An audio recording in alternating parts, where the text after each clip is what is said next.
नमस्कार दोस्तों, स्वागत है आप सभी का एक बार फिर से हरियाणा मीडिया न्यूज़ पर।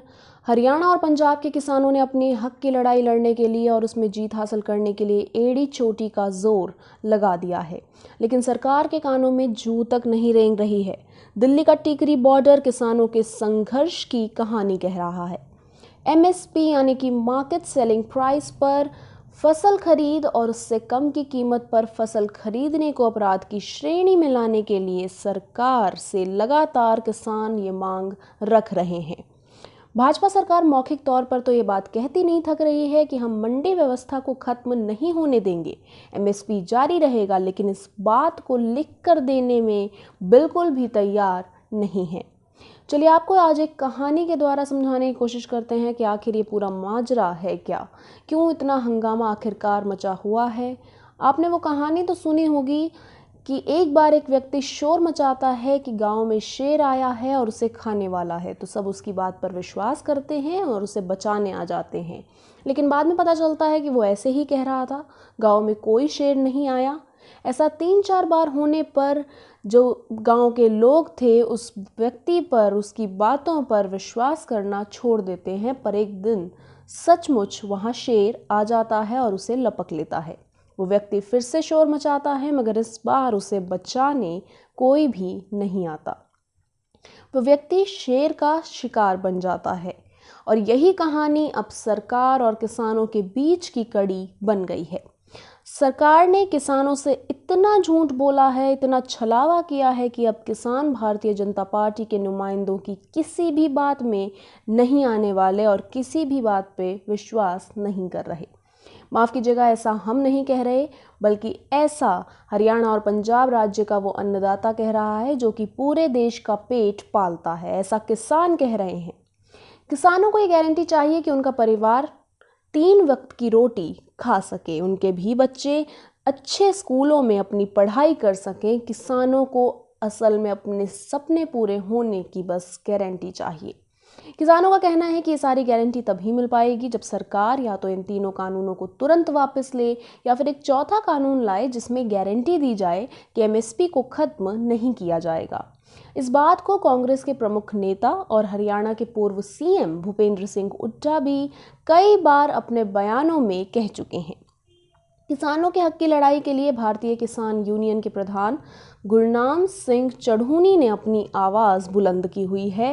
हाल ही में गुरनाम सिंह चढ़ूनी का एक वीडियो सामने आया है। वीडियो में चढ़ूनी ने कहा है कि अगर सरकार एमएसपी पर फसल खरीदने के लिए तैयार है तो देश के प्रधानमंत्री को ये बयान देना पड़ेगा कि फसलों का जितना भी देश में उत्पादन हो, जहां भी हो, जिस प्रदेश में हो, वो उसे एमएसपी पर खरीदने को तैयार हैं ताकि देश का किसान गुमराह ना हो। साथियों नमस्कार।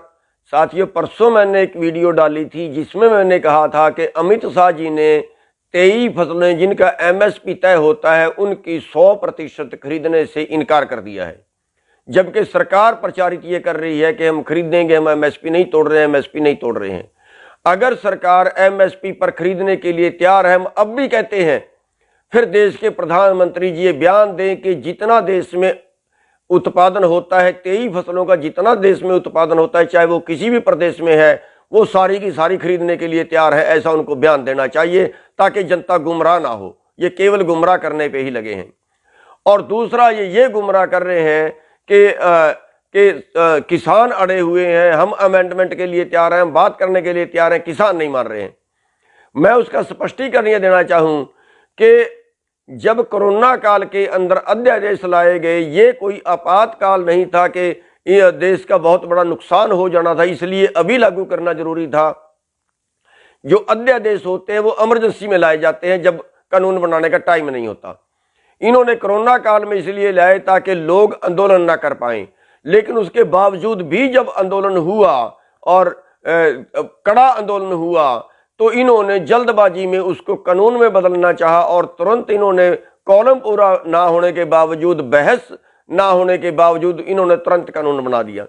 अब मेरा सवाल ये है कि जब अध्यादेश के बाद कानून बनाया गया और कानून बनाने से पहले देश में बगावत हो गई, उस वक्त इनको हमें बुलाना चाहिए था, उस वक्त इन पे बहस करनी चाहिए थी, पॉइंट दर पॉइंट बहस करनी चाहिए थी।